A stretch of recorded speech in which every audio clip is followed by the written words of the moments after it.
guys, it's Ethan from the Camfield here. Today we're going to be making our dough that we make here. For this we'll need flour, salt, yeast, water and olive oil. First you want to take flour, portion out about 1 kilo. You want 600 ml of water, and we're going to add our fresh yeast to the water. We're using 10 grams of fresh yeast. So once the yeast is in the water,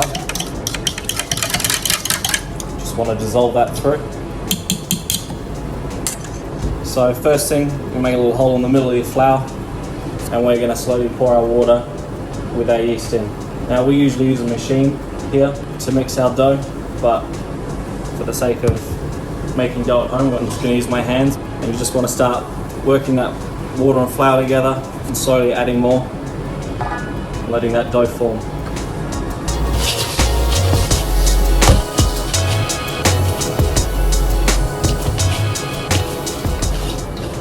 Beautiful. Once that's a nice solid dough, we'll put it on the bench.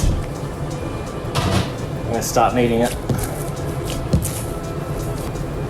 Try and get those lumps out.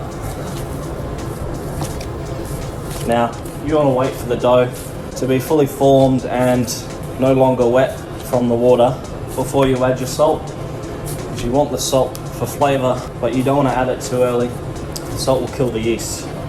So our dough is feeling quite nice at the moment. Just going to knead in salt. It'll feel weird at the start, but it'll form together quite nicely.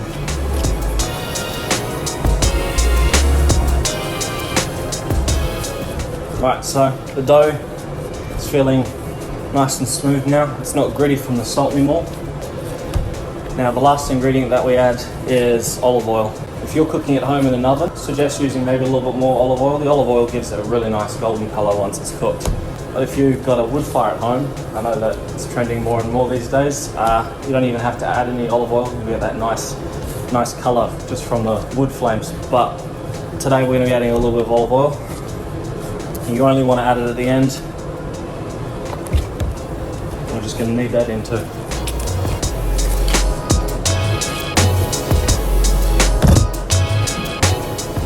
Right, once you've got your dough, we're going to put it back in the bowl and we're going to cover it and then let it sit.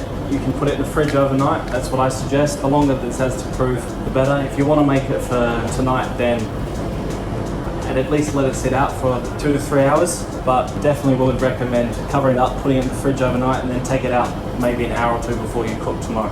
Definitely the best result from that. Alright, so this is dough that I prepared earlier. The dough's increased in size a little bit, but it's much softer. Just get that out. Now for a kilo of flour, for us we size our dough around 250 grams a ball. So with the flour and the water in this, we're going to get around about 6 balls.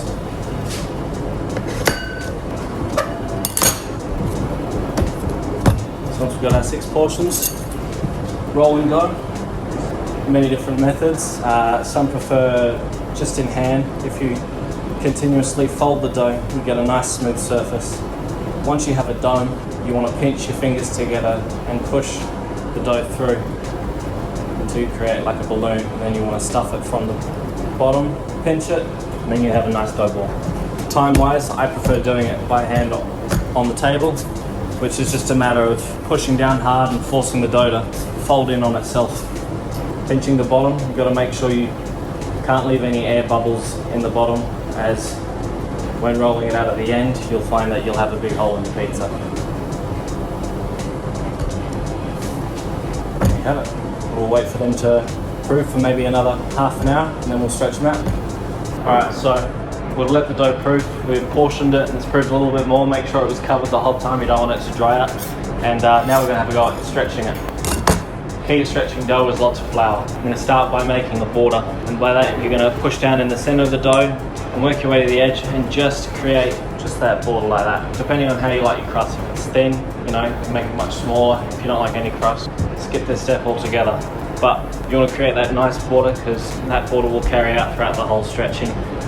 Once you've got that nice lush crust, more flour, And then you want to curve your palms just so they fit inside the border. And you're going to start rotating it and just slowly pushing it out with your fingers.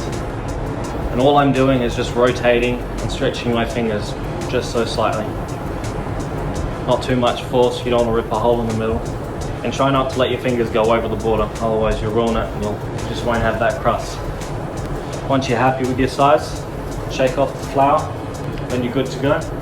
If you don't want to roll it out with your hand, you can get a similar effect using a rolling pin.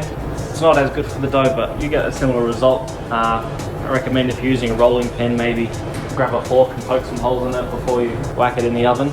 Just make sure that you don't get those big air bubbles throughout your dough. Basically that's it with your hands. If you want to stretch it out a little bit more. And then for us, that's about it. We're ready to sauce up, put some cheese on it, and whack it in the oven. If you like this video, give it a thumbs up and consider subscribing for more tutorials on how we make cafe here at the Camfield. Follow us on socials for any updates and sneak peeks in the future. Enjoy the sensational dough.